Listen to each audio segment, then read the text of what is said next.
से इसकी बात पूरी होती है। करतल ध्वनि के साथ में, तालियों के साथ में इस बेटी को नवाजना है आप सभी को। आप सभी को खमागणी हुक्म। जैसा कि आप सभी को सर्वविदित है कि हम दाता केसर सिंह के मेले के उपलक्ष्य में यहाँ एकत्रित हुए, उसी के उपलक्ष्य में मैं Chanchal Singh Chauhan, my father name is Hari Singh Chauhan, son of Karan Singh Chauhan, ठिकाना गुड़ा खेराज, उन्हीं के उपलक्ष्य में मैं दाता केसर सिंह जिनको समाधि हुए 72 साल हो चुके हैं, उन्हीं के उपलक्ष्य में मैं बेटियों के बारे में कुछ कहना चाहती हूँ। मैं आज आपके सामने बेटियों की जो स्थिति थी उसके बारे में बताना चाहती हूँ। जैसा कि आप सभी को पता है कि पहले और अभी भी होता है कुछ गाँवों में बेटियों के साथ जन्म से ही भेदभाव होता है। जब बेटी का जन्म होता है तो उसकी माँ का चेहरा उतर जाता है और उसके आसपास खड़ी औरतें उसको ताना देने लगती है, अरे तेरे तो बेटी हो गई, क्यों उनको ताना दे तो शर्म नहीं आती, वो भी तो एक बेटी है ना। और जब ये बात उनके पापा को पता चलती है तो उनके पापा का चेहरा पीला पड़ जाता है, जैसे 440 वोल्ट का झटका लगा हो और उनके पैरों तले जमीन खिसकने लगती है। और बेटियों को तो जन्म से ही भेदभाव शुरू हो जाता है। जैसे खिलौनों में ही बेटी को खिलौने में जैसे है ना चकली चकला और बेलन दे के उन्हें गृहिणी प्रवेश करवा दिया जाता है और बेटों को हवाई जहाज, हेलीकॉप्टर, ट्रैक्टर जैसे खिलौने दिए जाते हैं। और कुछ लोग होते हैं जो मतलब अपनी बेटी को पढ़ाना तो चाहते हैं, लेकिन कुछ उनके आसपास ताना देने वाले लोग होते हैं, अरे बेटी को कहाँ पढ़ाने भेज रहा है, बेटी तो 4 दीवारी में काम करने जैसी है, बेटी क्या करेगी, वैसे भी तो उसको खाना ही बनाना है। लेकिन वही बेटी जब आगे जाके पढ़ के RS, IAS या डॉक्टर बन जाती है, वही 10 लोग सलाम ठोककर उन्हें कहते वाह तेरी बेटी क्या बन गई है। जैसे कि हमारे भारत की कई बेटियां पढ़ाई के क्षेत्र में, खेल के क्षेत्र में, हर क्षेत्र में आगे बढ़ी हुई है, जिसके नाम लूँगी तो सुबह से शाम हो जाएगी। फिर भी मैं कुछ बेटियों के नाम लेना चाहता हूँ, जैसे PV सिंधु, सानिया मिर्जा, किरण बेदी आदि कुछ ऐसी बेटियां हैं जिन्होंने अपने देश का नाम रोशन किया है। उसी के उपलक्ष्य में मैं एक कविता प्रस्तुत करना चाहती हूँ बेटियों के बारे में। बेटी बचाओ बेटी पढ़ाओ, मैं भी लेती सास हूँ, पत्थर नहीं इंसान हूँ, कोमल मन है मेरा वही बोला सा चेहरा, जज्बातों में जीती हूँ, बेटा नहीं पर बेटी हूँ। कैसे दामन छुड़ा लिया, जीवन के पहले ही मिटा दिया नहीं कोई मौका, बस पराया मना कर छोड़ा। एक बार गले तो लग लो, फिर चाहे हर कदम आजमा लो, हर लड़ाई जीत कर दिखाऊंगी, मैं अग्नि में जल कर भी जी जाऊंगी।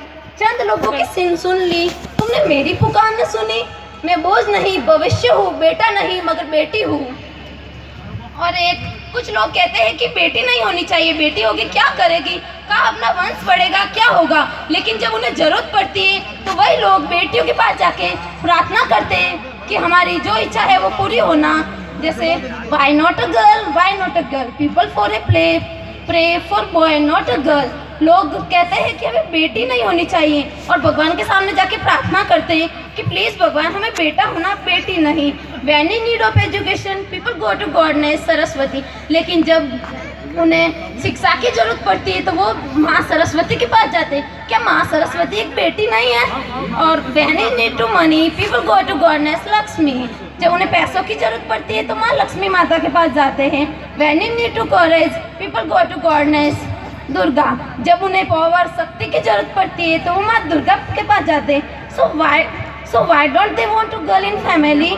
व्हाई नॉट, क्यों नहीं, तो बेटी क्यों नहीं चाहिए उनको?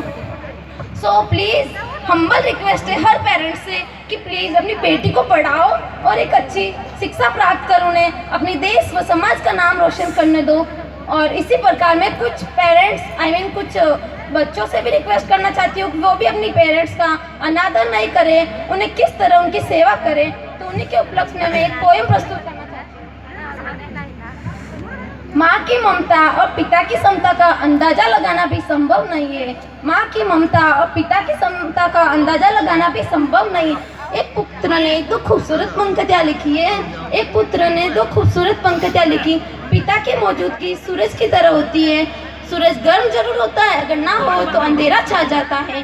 पिता नीम के पेड़ के जैसा होता है, जिसके पत्ते भले ही कड़वे हो पर वह छाया हमेशा ठंडी देता है। जो तुम्हारी खुशी के लिए हार मान सकता है, उस व्यक्ति से आप कभी नहीं जीत सकते, और वो है पापा। पिता बिना घर का क्या, पिता बिना घर का क्या, इसका अनुभव करना हो तो सिर्फ एक दिन अंगूठे बिना अपना सारा काम करके देखो, पिता की कीमत पता चल जाएगी। किसी ने सही कहा है, छोटी मगर बहुत बड़ी बात, पानी पूरा जीवन देकर पेड़ को बड़ा करता है। पानी पूरा जीवन देकर पेड़ को बड़ा करता है, इसीलिए शायद पानी लकड़ी को कभी डूबने नहीं देता। माँ बाप का भी कुछ ऐसा ही सिद्धांत है। पसीने में माँ डूबती है, धूप में पिता तपता है, तब जाके कहीं बच्चा लाड़ प्यार से पलता है। दुनिया में केवल पिता ही तो एक ऐसा इंसान है, दुनिया में केवल पिता ही तो एक ऐसा इंसान है जो चाहता है कि मेरे बच्चे मुझसे भी ज़्यादा कामयाब हो। मेरी तकदीर में एक भी गम ना होता, मेरी तकदीर में एक भी गम ना होता अगर मेरी तकदीर लिखने का हक मेरी माँ को होता, अगर मेरी तकदीर लिखने का हक मेरी माँ को होता। संघर्ष पिता से सीखे, संघर्ष पिता से सीखे, संस्कार माँ से सीखे, बाकी सब तो दुनिया खुद ब खुद सिखा देगी। माँ के पहनावे और बाप की गरीबी भी कभी शर्म नहीं करनी चाहिए दोस्तों।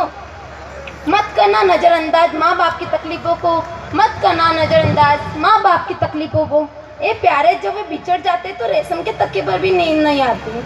अपनी जुबान की ताकत उन माँ बाप पर कभी मत आजमाओ, उन माँ बाप पर कभी मत आजमाओ जिन्होंने तुम्हें बोलना सिखाया है। करो दिल से सजदा तो इबादत बनेगी, करो दिल से सजदा तो इबादत बनेगी। माँ बाप की सेवा अमानत बनेगी, माँ बाप की सेवा अमानत बनेगी। खुलेगा जब तुम्हारी गुनाहों का राज, खुलेगा जब तुम्हारी गुनाहों का राज, तो माँ बाप की सेवा जमानत बनेगी, तो माँ बाप की सेवा जमानत बनेगी। तो सभी माँ और सभी बच्चों से रिक्वेस्ट है कि प्लीज़ अपने मम्मा पापा को कभी भी परेशान मत करो, उनकी हर ज़रूरत हो, उनकी सेवा हर टाइम उनके लिए हाजिर हो, कभी उन पर तकलीफ नहीं आनी चाहिए। सो प्लीज़ ऐसा कुछ भी नहीं करो जिससे अपने मम्मा पापा को प्रॉब्लम हो। और जो पापा अपनी कई संघर्ष करके, कितनी मेहनत करके अपनी इज्जत कमाते हैं, वही उनके कपूत बेटे या बेटी एक ही दिन में उनकी इज्जत गवा देते हैं। सो प्लीज़ अगर आप अपनी इज्जत नहीं कमा सकते तो अपने पेरेंट्स की इज्जत मत गवाओ, उनकी आज्ञा का पालन करो और उनके जैसे कामयाब इंसान बन के दिखाओ और अपने मम्मा पापा का नाम रोशन करो, ताकि उन पर तुम्हें गर्व हो, ना कि शर्म आए और उन्हें झुक के चलना पड़े। सो प्लीज़ ये जो करते हैं लोग सुसाइड वगैरह, सो प्लीज़ हम्बल रिक्वेस्ट, ऐसा ना करो कि अपने पेरेंट्स को प्रॉब्लम हो। Thank you so much.